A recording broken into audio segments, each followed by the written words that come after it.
Hello friends, good morning. मैं ठीक हूँ और आशा करती हूँ आप सब ठीक होंगे। आज हम सब समाज के विषय में पढ़ेंगे।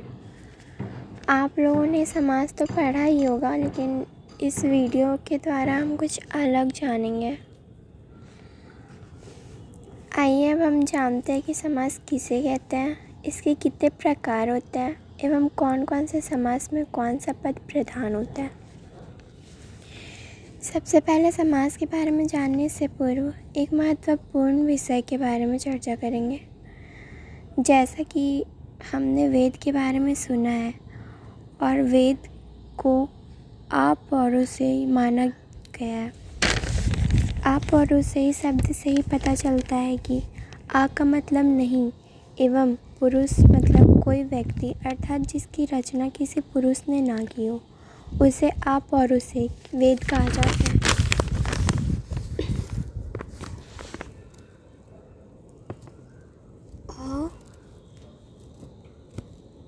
अपौरुषेय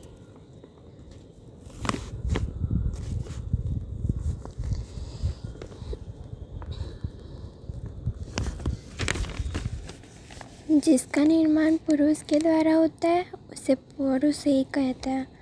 इसके आगे आ लगा देने, आ उपसर्ग लगा देने से अपौरुषेय बन जाता है, जिसका अर्थ होता है जिसका निर्माण पुरुष ने नहीं किया हो। कुछ विद्वानों के अनुसार कहा जाता है कि वेद ईश्वर की देन है।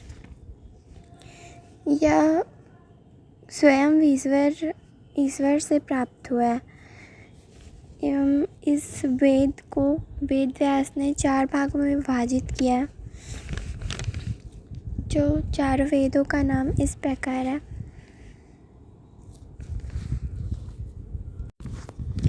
पहला ऋग्वेद, दूसरा यजुर्वेद, तीसरा अथर्ववेद और चौथा सामवेद। इन चारों को वेद जी ने विभाजित किया है, इसीलिए इनका नाम वेद व्यास रखा गया, क्योंकि इन्होंने वेदों को ही विभाजित किया था 4 भागों में। व्यास का अर्थ होता है बांटना। उसी शब्द से निकल उभरा हुआ एक शब्द है समाज। तो आज हम लोग इस वीडियो के द्वारा जानेंगे कि समाज किसे कहते हैं। तो समास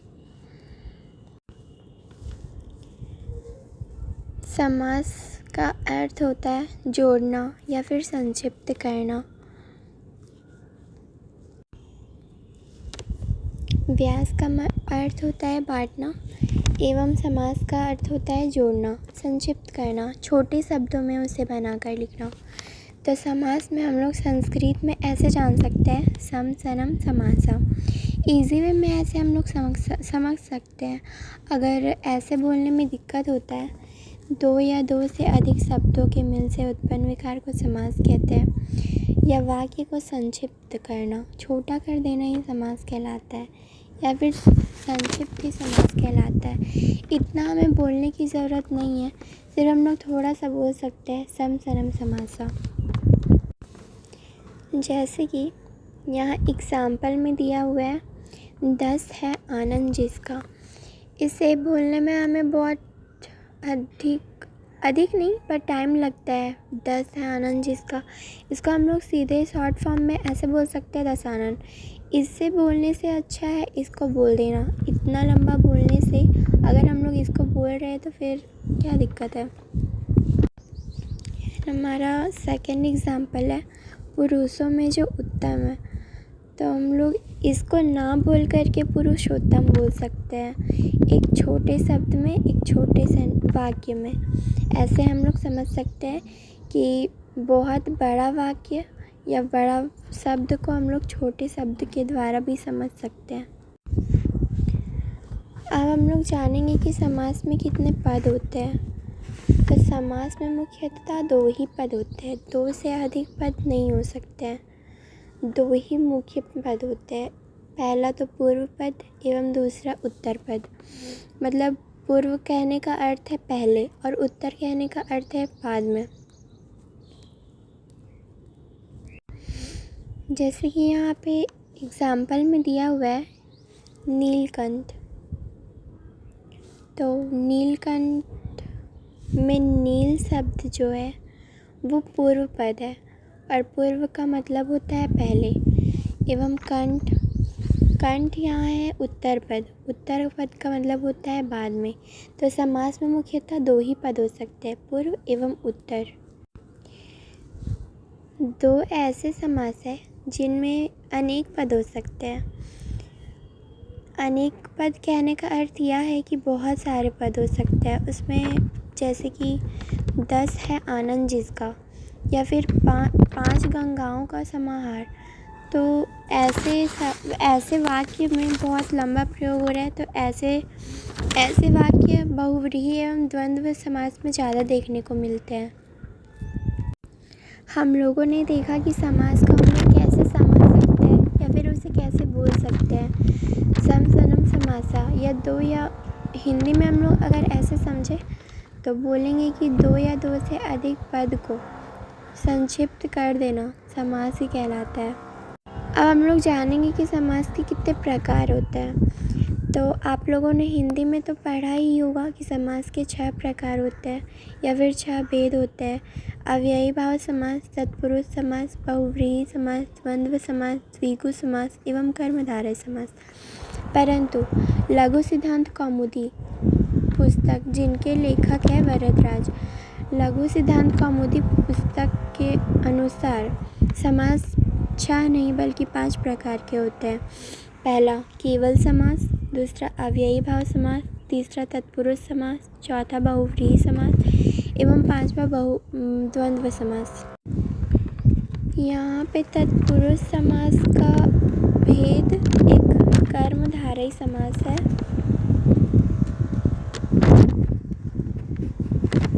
कर्मधारय समास है, एवं कर्मधारय समास का भेद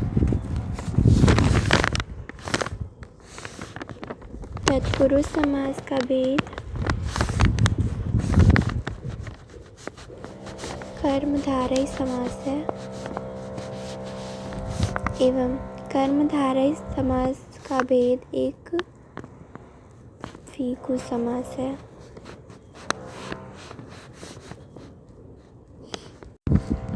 अब हम लोग जानते हैं कि यहाँ पे इन 5 समास को कैसे हम लोग जानते हैं। आइए, पहला है केवल समास। केवल समास विशेष संज्ञा विनिर्मुक्ता केवल समासा या प्रथम समास है। हिंदी में हम लोग जानेंगे विशेष संज्ञा नाम से मुक्त समास केवल समास कहलाता है। मतलब केवल समास के अंतर्गत कोई विशेष नाम या फिर कोई विशेष संज्ञा नहीं होता है, या सबसे भिन्न होता है। 6 समास से यह भिन्न होता है। इसमें कोई विशेष नाम या फिर विशेष संज्ञा का प्रयोग नहीं किया जाता है। अथवा ऐसा समास जिसकी कोई विशेष संज्ञा नहीं होती उसे केवल समास कहते हैं। या ऐसा समास जिसका कोई विशेष नामकरण नहीं है, या फिर ऐसा समास जो इन 6 समास कर्मधारय, द्विगु, अव्ययी भाव, तत्पुरुष, बहुव्रीहि एवं द्वंद्व से भिन्न होता है। इन 6 समास से हमेशा भिन्न होता है। एग्जाम्पल के तौर पर हम लोग देखेंगे तो भूतपूर्वम यहाँ पे केवल समास का उदाहरण है। भूतपूर्वम कोई भी समास में नहीं देखने को मिलता है, क्योंकि ये सबसे भिन्न है, यह सबसे अलग समास है। भूतपूर्व का अर्थ होता है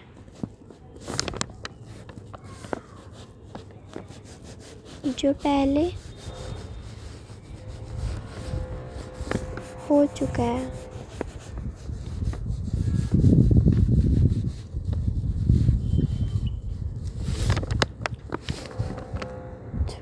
भूतपूर्व का अर्थ होता है जो पहले हो चुका है।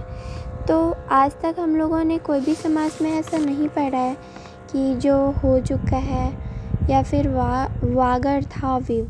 तो ऐसा शब्द कोई भी समास का उदाहरण में देखने को नहीं मिलता है। दूसरा एग्जाम्पल है हमारा वाग अर्थावयव। वाग, यहाँ पे वाग, इसका संधि विच्छेद करेंगे तो यहाँ पे वाक प्लस अर्थ होगा। यहाँ पे झलाम जसो अंत्य सूत्र से का के स्थान पे गा का आगम हुआ है एवं अर्थ। इसे हम लोग ऐसे समझ सकते हैं कि शब्द एवं अर्थ सम्मिलित होते हैं।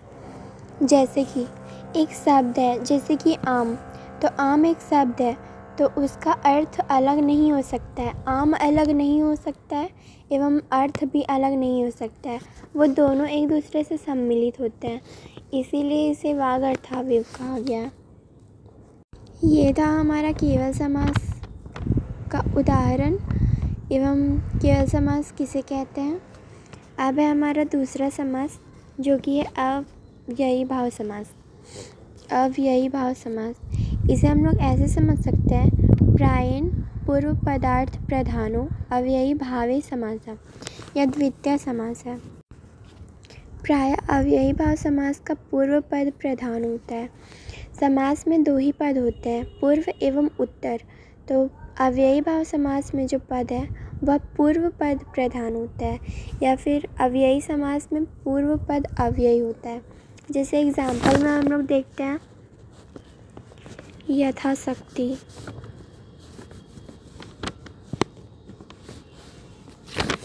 यथाशक्ति, या फिर अधिहरि। यहाँ पे यथा अलग है और शक्ति अलग है। यहाँ पे यथा अव्यय है एवं अधि भी अव्यय है। हरि अलग शब्द है, तो इस शब्द में आकर अधि मिल चुका है, तो ये अव्यय पद है। तो इसीलिए यहाँ पे बताया गया है कि अव्ययी भाव समास में पूर्व पद प्रधान होता है एवं पूर्व पद अव्यय होता है। आइए अब हम लोग तीसरा समास पढ़ते हैं। तीसरा समास का नाम है तत्पुरुष समास। प्रायेण उत्तर पदार्थ प्रधाना, यह तृतीय समास है। अब हम लोग जानेंगे कि कौन से समास में कौन सा पद प्रधान होता है, पूर्व पद प्रधान होता है या उत्तर पद प्रधान होता है। तो केवल समास में सबसे भिन्न होता है, वो छेव समास से भिन्न होता है। उसमें ऐसा कुछ भी नहीं है जो छेव समास से मिलता जुलता हो। उसका एग्जाम्पल देके ही हम लोग अंदाज़ा लगा सकते हैं कि वह सबसे भिन्न है। अव्ययी भाव समास में हमने देखा कि अव्ययी भाव समास में पूर्व पद प्रधान होता है एवं पूर्व पद अव्ययी होता है। तत्पुरुष समास में उत्तर पद प्रधान होता है। तत्पुरुष समास में हम लोग देखेंगे कि इसका उत्तर पद प्रधान होता है। अगर आपसे कोई कह दे या फिर बोल दे कि तत्पुरुष समास में पूर्व पद प्रधान होता है, तो यह गलत हो जाएगा, क्योंकि तत्पुरुष समास में उत्तर पद प्रधान होता है। समास में दो ही पद होते हैं, पहला पूर्व एवं दूसरा उत्तर। तो तत्पुरुष समास में उत्तर पद प्रधान होता है। तत्पुरुष समास का हम लोग एक भेद कर्मधारय समास भी देखे थे, और कर्मधारय समास का एक भेद हम लोग द्विगु समास भी देखे थे। तो तत्पुरुष समास का एक भेद कर्मधारय समास होगा एवं कर्मधारय समास का पूर्व पद विशेषण होता है। कर्मधारय समास का जो पद है वह पूर्व पद विशेषण होता है। अव्ययी भाव में पूर्व पद प्रधान होता है, अव्यय होता है। तत्पुरुष समास में उत्तर पद प्रधान होता है एवं कर्मधारय समास में पूर्व पद विशेषण होता है। विशेषण कहने का मतलब है काला, मोटा, नाटा, छोटा, गोरा, चितकबरा, ऐसे हम लोग विशेषण समझ सकते हैं। यहाँ पे काला, मोटा, दुबला, पतला, नाटा, चितकबरा, गोरा, जैसा भी, मतलब उसके बारे में उसकी विशेषता बताई जा रही है, तो उसे हम लोग विशेषण कहेंगे। अब कर्मधारय समास का एक भेद द्विगु समास भी है। हम लोगों ने समास के कितने प्रकार है वहीं पे हम लोग पढ़ा था। हम लोगों ने पढ़ा था कि तत्पुरुष समास का एक भेद कर्मधारय समास है एवं कर्मधारय समास का भेद एक द्विगु समास भी है। तो द्विगु समास में पूर्व पद संख्यावाचक होता है। इसमें उत्तर पद नहीं है, इसमें पूर्व पद मेन है। तो द्विगु समास में पूर्व पद संख्यावाचक होता है। समास शुरू करने से पूर्व हम लोगों ने पढ़ा था कि वेद व्यास का नाम वेद व्यास कैसे पढ़ा। उन्होंने वेदों का विभाजन कैसे किया। अब वो था एक न्यू चीज़। अब यहाँ पे हम लोग सीखेंगे कि पंजाब का नाम पंजाब क्यों पड़ा, और कुछ भी तो पढ़ सकता था, पर यहाँ पे अगर हम लोग पंजाब का संधि विच्छेद करेंगे तो यहाँ पे पंच एवं आब,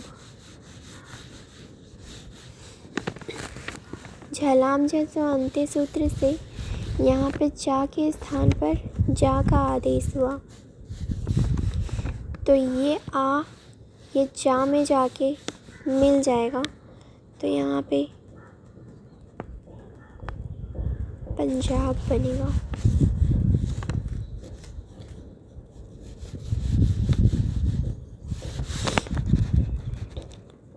तो पंच का अर्थ होता है 5 एवं आब का अर्थ होता है पानी।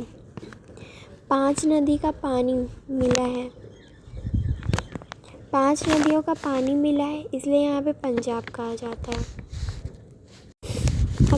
हम लोग चतुर्थ समास देखेंगे, जो कि है बहुव्रीहि समास।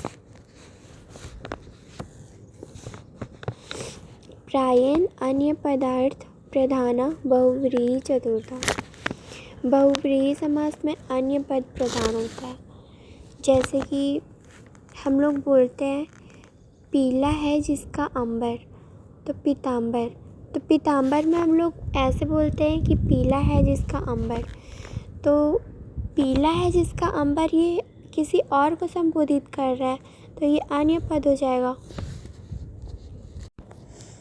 बहुव्रीहि समास में अन्य पद प्रधान होता है। जैसे कि पीताम्बर, नीलाम्बर, नीला है जिसका अंबर, पीला है जिसका अंबर अर्थात विष्णु।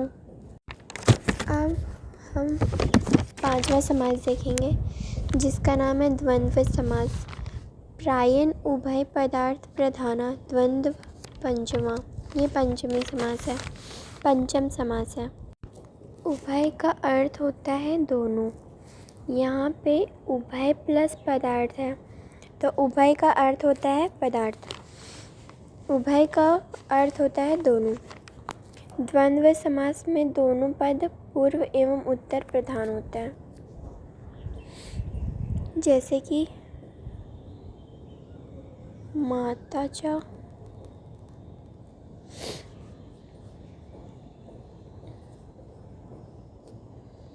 पिता च।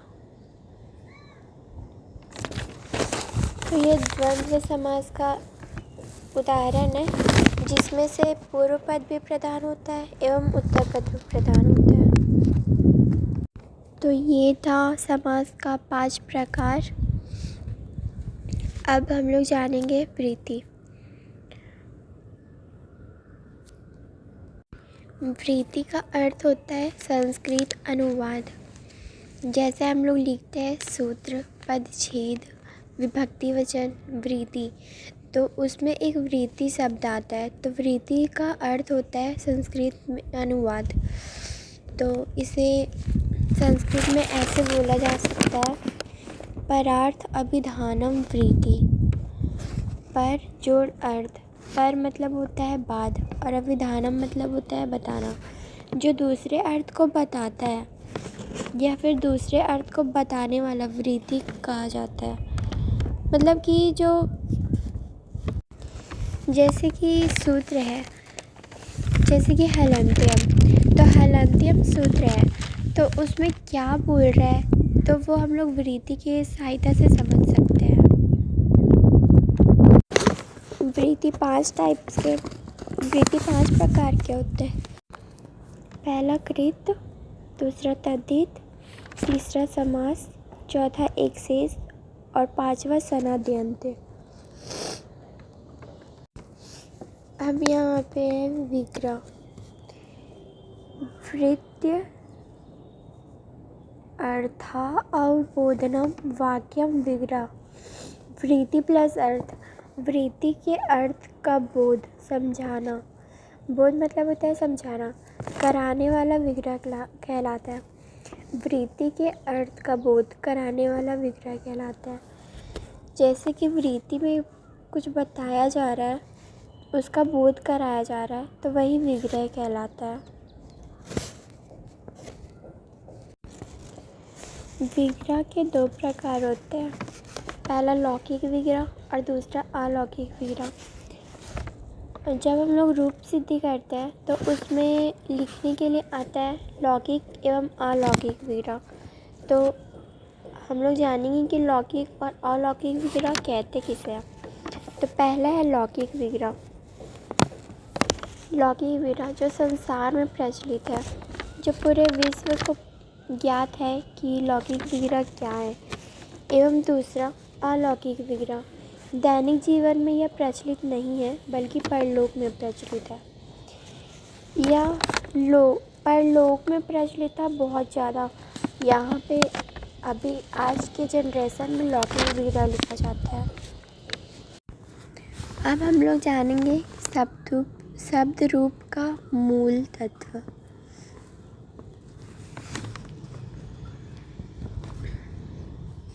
जैसे हम लोग पढ़ते हैं बालिका, बालको, बालिका, बालकम, बालको, बालकान, बालकीन, बालकाभ्याम, बालकय, बालकाय, बालकाभ्याम, बालकेभ्य। तो यहाँ पे सु है, सु। अगर इसका हम लोग वर्ण विच्छेद करेंगे तो सा प्लस उ। इस उ की इत संज्ञा होगी उपदेशे अजनुनासिक सूत्र से एवं तस्य लोपा सूत्र से इसका लोप हो जाएगा, बचेगा सा।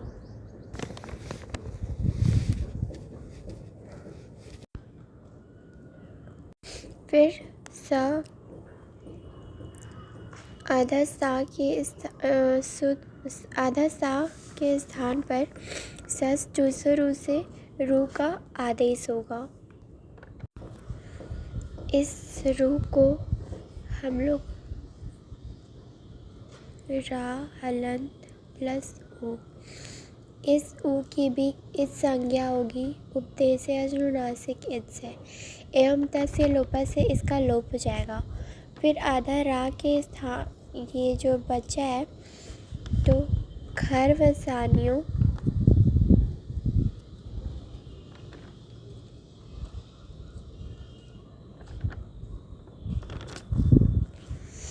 विसर्जनीय।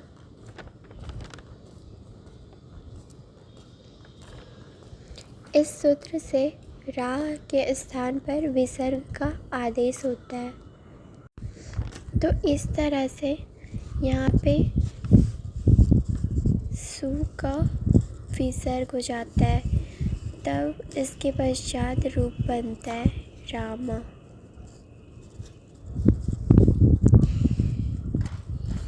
यह बहुत ही महत्वपूर्ण है क्योंकि संस्कृत में इसी का प्रयोग किया जाता है। प्रातिपदिक का यूज़ नहीं किया जाता है संस्कृत में पद का यूज़ किया जाता है, जिसमें ये विभक्तियाँ लगी होती है, उसी का प्रयोग ज़्यादातर संस्कृत में किया जाता है। जैसे कि हम लोग को सेंटेंस बनाना है, यहाँ पे जैसे कि राम खाता है,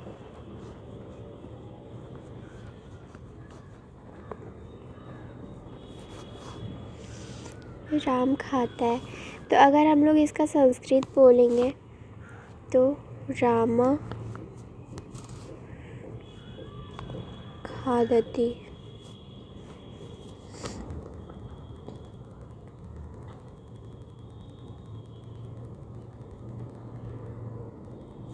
अगर हम लोग लिख देंगे राम खादति तो यह गलत हो जाएगा, क्योंकि संस्कृत में सिर्फ पद का ही प्रयोग किया जा सकता है, मूल शब्द का नहीं।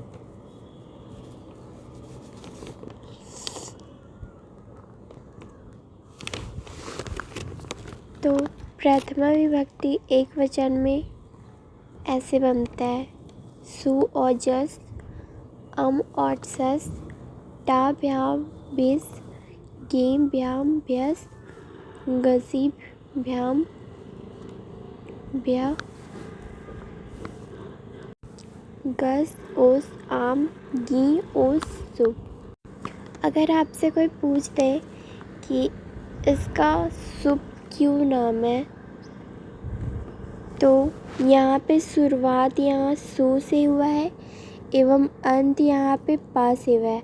तो आप बोलेंगे यहाँ पे सु भी तो था, तो यहाँ पे सु ऑलरेडी है और यहाँ पे पा है, लास्ट वाला वर्ण देखना है, तो ये दोनों मिल के शुभ बनेगा। जैसे कि एग्जाम्पल हम लोग देखेंगे, लौकिक विग्रह में हम लोग ऐसे लिखते हैं, रामस्य पुत्र, राम का पुत्र, तो राम का पुत्र। और यहाँ अलौकिक में देखेंगे, राम गस पुत्र सु, यहाँ पे रामस्य है, तो षष्ठी विभक्ति एक वचन में रामस्य, तो यहाँ पे रामस्य बना है, तो ये का की के अर्थ में प्रयोग किया जाता है। तो यहाँ स्या लग चुका है, तो यहाँ पे का की के अर्थ में होगा।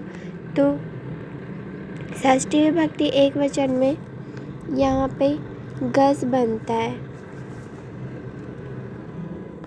तो इसीलिए यहाँ पे रामः गस पुत्र सु, यहाँ पे पुत्रा था, विसर्ग था, इसीलिए सु विसर्ग इसके बदले में आया था, इसलिए यहाँ पुत्र के बाद सु लगा दिया गया। अब हम जानेंगे कि विग्रह किसे कहते हैं। विग्रह समासिक पद के अर्थ को बताने वाला वाक्य विग्रह कहलाता है। जैसे कि राज पुरुषा,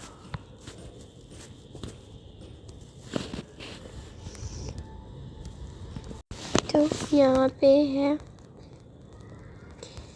समासिक पद के अर्थ को बताने वाला वाक्य विग्रह कहलाता है। जैसे लौकिक में है राज पुरुषा, राज्ञा पुरुषा, एवं अलौकिक में है राजन गस शुभ। यहाँ पे ये गस का प्रयोग यहाँ पे किया गया। तो आज की वीडियो में हम लोग इतना ही जानेंगे। अब नेक्स्ट वीडियो में हम लोग देखेंगे कि तत्पुरुष समास का कौन कौन सा सूत्र है। अब हम लोग मिलेंगे नेक्स्ट वीडियो में। Thank you. तो बाय।